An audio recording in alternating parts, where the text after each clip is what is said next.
one person can plant a strangler fig, which is one of the strongest trees and locally available resources, on one side of the river. They weave the strands together, coaxing the roots across the river to take root on the other side. So this is not a project that one person can do in a lifetime. This takes many different generations. Basically, one individual training the next generation, who's training the next generation, until you have a bridge like this that can withstand the most torrential rivers and can only grow stronger over the course of its lifetime of literally 500 years. So clearly, this is a story of sustainable living architecture. Clearly, it's a very collaborative and iterative design process involving multiple people, even generations over many years. But the reason I start with this story is because of the design that's been done within the constraints of this region. So if you tell a designer to design a bridge, you're going to get a pretty standard bridge in response. But if you tell that same designer to design a bridge for the Meghalaya region in India, where rivers turn into torrents and the bridge needs to last for a long time, and the only locally available material is strangler fig, you get a very different kind of design. There's bridges throughout this entire region that have become part of a commuter network connecting the villages to each other. Clearly, brilliant design inspired by the very constraints that was facing those people. So clearly, this audience needs no deeper understanding of the challenges that we face, the constraints on the planet that we are designing within. The challenges we face today are clearly of epic proportions, epic in that they're insurmountable, seemingly impossible, interconnected, really challenging to solve. And we all know here they can't be solved by any one company, any one government, individuals acting in isolation, even designers.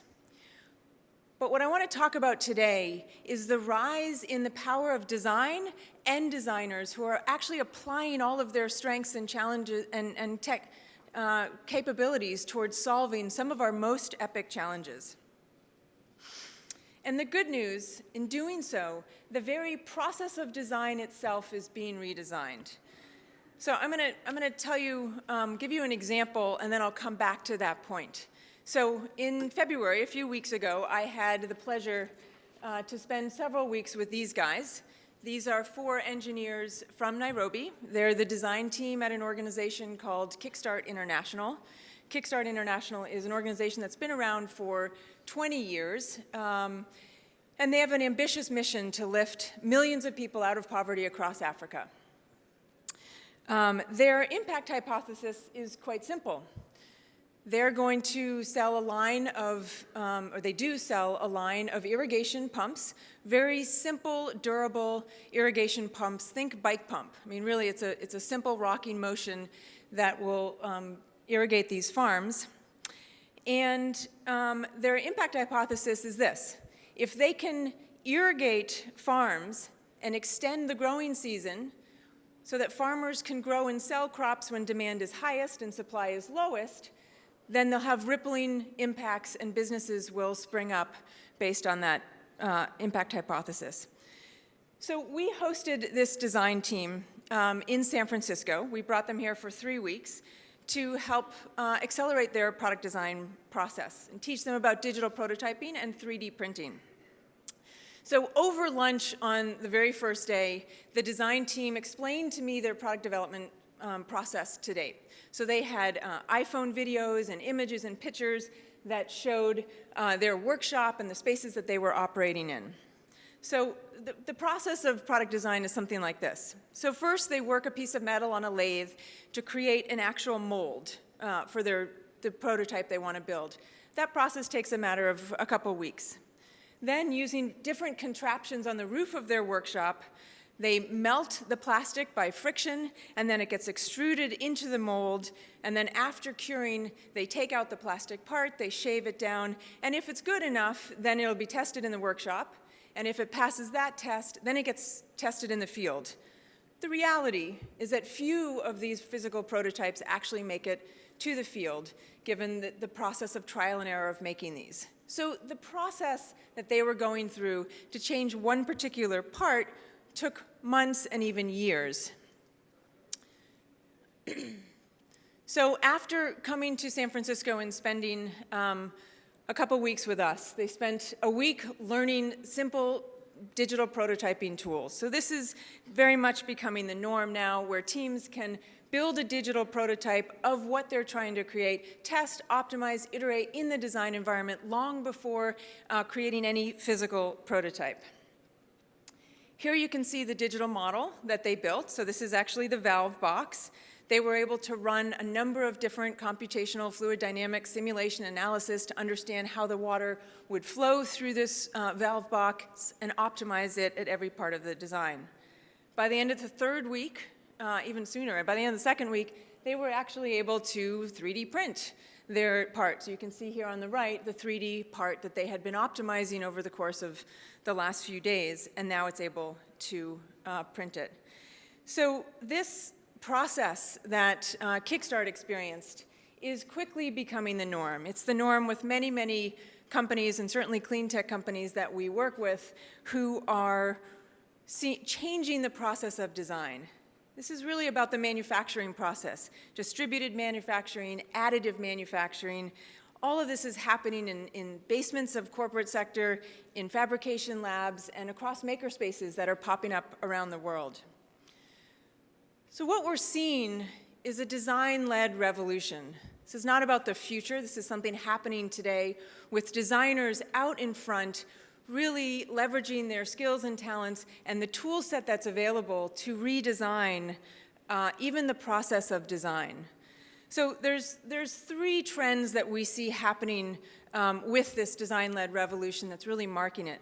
The first, and I'll give you some examples of these in a minute, is designers now have access to information in the design environment that was not possible years ago. They now can iterate and optimize a particular design, build a digital model of it, and understand the impact of that design on the larger system of which it is a part. So we think of that as impact modeling, understanding before you actually design. The second thing is rapid iteration. So now with the power of the cloud, designers and engineers and companies are able to test and iterate many, many different design options, literally thousands in a matter of minutes, to understand what is the optimal design, so rapid iteration. And the last piece of this trend is around massive collaboration. So now with these digital tools, more and more people are able to participate in the design process, iterating and optimizing it before we actually create anything real. And this design-led revolution is not a new way of designing. It's a design process that's been around. What's new is that now we have the technology with the mindsets that really democratize the design process and enable more and more people to really optimize the design outcome that they're designing. So as Shiraz and our friends at the Cleantech Forum know well, we have been investing in the clean tech sector for about 5 years through our Autodesk Clean Tech Partner Program.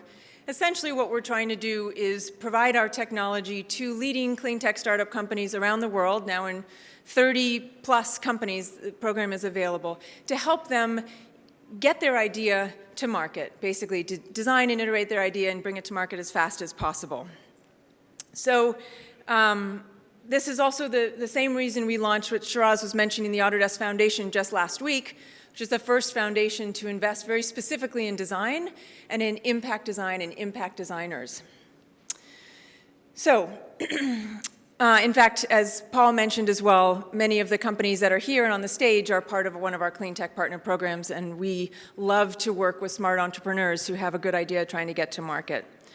So I'm going to give you two more examples that are very specifically related to this decentralized energy discussion that we've been having today and this week. So this is a company called Unchartered Play. On the surface, this is a story about soccer and children and love of sport. It's not the one world football that many of you have heard of that doesn't pop, it lasts forever. That too is really good design, but that was designed purely with the love of soccer and sport in mind. So this soccer ball was designed by two Harvard students, Jessica Matthews and Julia Silverman, and they set out with a very different intention. They wanted to bring electricity and light to parts of the world like Nigeria, where Jessica is from. Nigeria, as many of you probably know, is a power-poor country. They rely on toxic, fume-producing diesel and kerosene and smoky fires for energy, and only 25% of the company actually has access to reliable energy. So the team at Uncharted Play set out to design a soccer ball that would generate and store electricity. So they hired a product design firm. They built lots of different sketches and physical prototypes. Basically, what they're trying to do is design a soccer ball that would rely on the kinetic energy. As the ball is kicked around and moved, it would generate enough electricity through a pendulum that's spinning in it. Their vision was really clear, but their product design process was slow. So they had lots of these drawings, and then they also had lots of physical prototypes. But each of the physical prototypes either wasn't lightweight enough, it wasn't durable enough, and all of them were too costly to produce for this particular market. So fortunately, we were able to work with the company and help them with their product design process. Testing, analyzing, oops, let's go back. See if I can. Can't go back. Helping them really optimize their design in the digital environment so that they could actually fulfill their dream, which is to create a soccer ball that would also generate and store electricity. So the result is the soccer ball that you see here, and I actually have one here as well. It actually works there. And basically, they were able to take the design challenge of storing energy by creating a soccer ball that would only be kicked around for 30 minutes and then give you 3 hours of electricity to help with students in the evening with their homework. So really incredible design, and a story about decentralized and distributed energy, but really a story about design, where they started with the love of soccer and turned it into a much more impactful design around electricity and energy. There's the actual prototype of the design, but you have the real one here. So I want to close with one final story, another story about decentralized energy. This is a company called BioLite. So BioLite set out to serve the population of 3 billion people, so almost half of the people on the planet, who cook over open fires. And as many of you probably know, smoke and inhalation, the black carbon, causes 4 million premature deaths every year just from the health impacts of that. So this company set out with the following constraints. They were trying to provide a cooking source for these people that would use a minimal amount of wood. Access to firewood often is many miles away. Deforestation is a big issue in these parts, as well as the health impacts from actually burning the wood. So working within these constraints, engaging the user community that they were trying to serve, they created the home stove, which you can see here as well. So brilliant design. The home stove uses 50% less firewood, so you can see the piles of kindling really that fuel it, and it also reduces the emissions by 95%. So great design, they achieved their mission, but here's where the power of design really came in, and using the mindset of this design team. So this is a digital prototype of their design. You can see the rendering here. What you see in the colorful part in the middle is the use of computational fluid dynamics, so our CFD simulation and analysis tools. What they were able to do, they realized that the same population that they were trying to serve also didn't have access to electricity and energy. So what they were able to do is capture the excess energy from the wood-burning fire, enough energy so that they could actually power a light or power a cell phone. And as it turns out, the ability to power the cell phone is probably the most important thing in selling the product in these remote regions and bringing their product to market. So really incredible solution here that addresses not only deforestation, cooking source, health impacts, but now also powers a light in many of these houses that didn't previously have access to electricity. The team also had an innovative business model. This is the camp stove. So this is sold to a recreational market. It's available, I think, even at REI, where you can actually burn, small little twigs in this fire, charge a cell phone or a lantern while you're camping or hiking, which I don't necessarily recommend. I think you should leave your iPhone at home. But anyway, brilliant design, and the proceeds from this camp stove go to support the distribution of the home stove across different parts of the world. So really, really smart design, decentralized solution to an epic and massive challenge that we're facing. So these three examples are just three of the many, many, even thousands of companies that we have the privilege of working with and trying to get their ideas to market. It really speaks to the power of the cloud, enabling us to do incredibly complex simulation analysis in the computer environment, optimizing our design long before we have to create a physical prototype. We are truly designing and redesigning our world at an incredible pace these days. He's flickering. I'll have to start juggling up here if he needs to be moved around. And so we know that the challenges that we are going to face are incredibly epic and massive. This audience needs no reminder of that. We know that we're going to be living in a world with 9 billion people. We know what's at stake. We know the challenges of 9 billion. And we know that these challenges are only going to become more and more epic over time. You all, clean tech entrepreneurs, investors, are at the forefront of this design-led revolution. The question is, what are we designing? What are we investing in? Are we designing the right solutions to solve some of our most epic and massive challenges? We are the people, we are the folks that are designing these solutions. And surely, if college students can help African children study at night, if a well-designed cook stove can also reduce health effects and bring energy to villages, if an organization in Nairobi can end poverty or reduce poverty with irrigation pumps, and if a living bridge can endure for centuries, surely we can design a future where 9 billion people can all live well and live within the limits or the constraints of the planet. So thank you.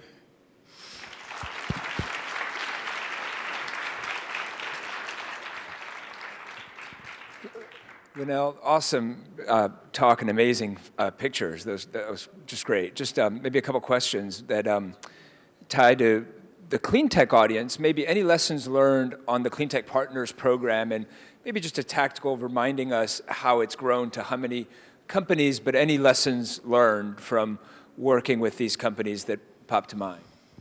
Yeah, thank you.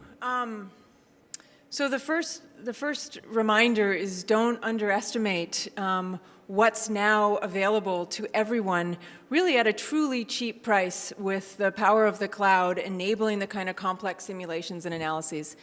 But I'd also say this audience is probably largely CEOs and investors, I imagine. Go back and talk to your design teams. So the first example that I gave of Kickstart International, that was the CEO who came and talked to me at a conference like this and said, what I really need you to do is to work with the design team to show them what's possible. Maybe bring them here, talk to them about digital prototyping, 3D printing, and really look at the product design process. So I would encourage all of you to, hopefully now you understand what's possible, and to question the designs that you're getting, and leverage the full power of the technology so that you can bring your ideas to market in a faster way. So Great. That's what I'd put out there.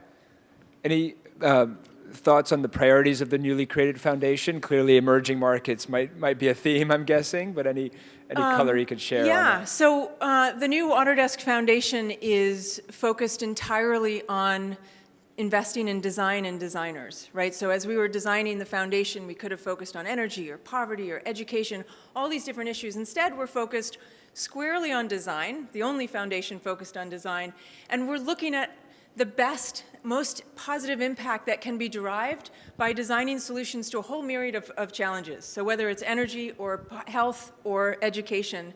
And we're serving a new sector in the nonprofit sector of nonprofit designers and entrepreneurs who are looking at these issues. So we've been serving the Cleantech audience, we've been serving student audiences, now we're finally also serving this growing collection of nonprofit design firms. So there's product design firms, there's architecture firms, all in the nonprofit space, and we're so excited to collaborate and support their work as well. Great.